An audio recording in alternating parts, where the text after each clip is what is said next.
రెండు తెలుగు రాష్ట్రాల్లో ఎరువుల కొరత తీవ్రంగా వేధిస్తూ ఉంది. సహజంగా ఖరీఫ్ సీజన్ ప్రారంభానికి ముందే కేంద్ర సహకారంతో రాష్ట్ర ప్రభుత్వాలు అన్ని రకాల ఎరువుల్ని గిడ్డంగుల్లో నిల్వ చేసుకుంటూ ఉంది. మే నెలలోనే దాదాపుగా ఏ రాష్ట్రానికి ఎంత అవసరం అనేది ఖరీఫ్ సీజన్ మొత్తానికి అవసరమైన యూరియా, డిఏపి, పొటాష్, వీటికి తోడుగా కాంప్లెక్స్లు ఏవైతే ఉన్నాయో 20-26, 20-20, 3-17, 16-16 ఇలాంటి నెంబర్స్ అన్నీ ఉంటాయి. ఈ నెంబర్లో ఈ కాంప్లెక్స్ ఎరువులు నిల్వ చేసుకుంటూ ఉంటారు. వ్యవసాయ శాఖ అధికారులకు తెలుసు ఏ సీజన్కి ఎంత అవసరం అవుతుందనేది. అయితే రెండు తెలుగు రాష్ట్రాల్లో, దేశంలో కూడా రైతులు యూరియాని వాడాల్సిన దానికన్నా 400% అధికంగా వాడుతున్నారు అనే ఉద్దేశంతో కేంద్ర ప్రభుత్వం యూరియా ఉత్పత్తి, తయారీ, సరఫరా మొత్తాన్ని తగ్గించింది.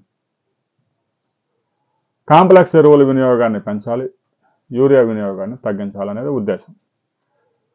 రైతులు ప్రతిదానికి యూరియా తక్కువ రేటు ఉంది కదా, 266 రూపాయలకే బస్తా వస్తుందని విపరీతంగా యూరియా పోస్తూ ఉన్నారు. యూరియా ఎక్కువ వాడడం వల్ల తెగుళ్ళు, పురుగులు విజృంభిస్తూ ఉన్నాయి పంటల మీద. దీంతో కేంద్ర ప్రభుత్వం యూరియాకి సరఫరాకి, తయారీకి మొత్తం కంట్రోల్ పెట్టేసింది. ఇక రైతుల పేరుతో కొన్ని కంపెనీలు యూరియా కొనుగోలు చేసి దాన్ని వేరే అవసరాలకు వాడుతూ ఉన్నారు. అది కూడా పెద్ద సమస్యగా మారింది. కేంద్ర ప్రభుత్వం ప్రతి సంవత్సరం ఎరువులకే రాయితీలకి 2 లక్షల కోట్ల రూపాయలు ఖర్చు చేయాల్సి వస్తాం. రైతులకు చేరాల్సిన రాయితీలు రైతుల పేరుతో యూరియా కొనుగోలు చేసి పారిశ్రామిక అవసరాలకు వాడుతూ ఉన్నారు కొంతమంది. దాంతో ఇంకా యూరియా మీద ఆ నీమ్ కోటింగు అవన్నీ వేసి కొంత కంట్రోల్ చేశారు. అయితే తాజాగా రెండు తెలుగు రాష్ట్రాల్లో యూరియా, డిఏపి కొరత తీవ్రంగా ఉంది. యూరియాకి బస్తాకు 100 రూపాయలు అదనంగా అమ్ముతున్నారు. డిఏపికి 150 రూపాయలు ఎక్కువ వసూలు చేస్తూ ఉన్నారు. ఇక సహకార సంఘాల్లోనూ వ్యాపారులు స్టాక్ లేదని చెప్తా ఉన్నారు రైతులకి. అదనంగా పేమెంట్ ఎవరైతే చేస్తారో వాళ్ళకి మాత్రమే ఆ ఎరువులు బస్తాలు ఇస్తూ ఉన్నారు. తెలంగాణలో మనం చూడవచ్చు మీడియాలో, యూరియా కోసం కిలోమీటర్ల కొద్ది క్యూల్లో నిలబడి రైతులు నానా పాటలు పడుతూ ఉన్నారు.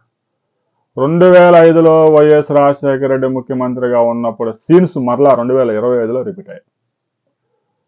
రైతులకి తెలియజేయండి, యూరియా ఎంత వాడాలో అంతే వాడే విధంగా వ్యవసాయ అధికారులు రైతులకి శిక్షణ కార్యక్రమాలు పెట్టాలి.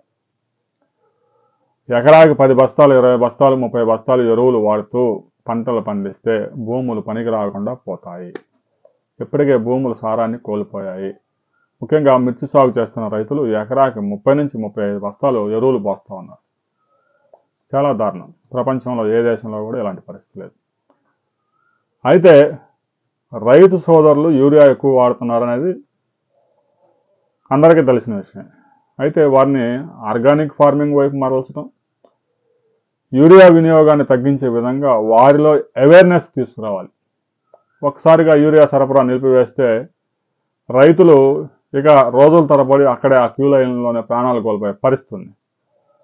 ముందు రైతుల్లో అవేర్నెస్ తీసుకురాకుండా ఒక్కసారిగా యూరియా సరఫరా నిలిపివేస్తే రైతుల్లో ఆందోళన మొదలవుతుంది.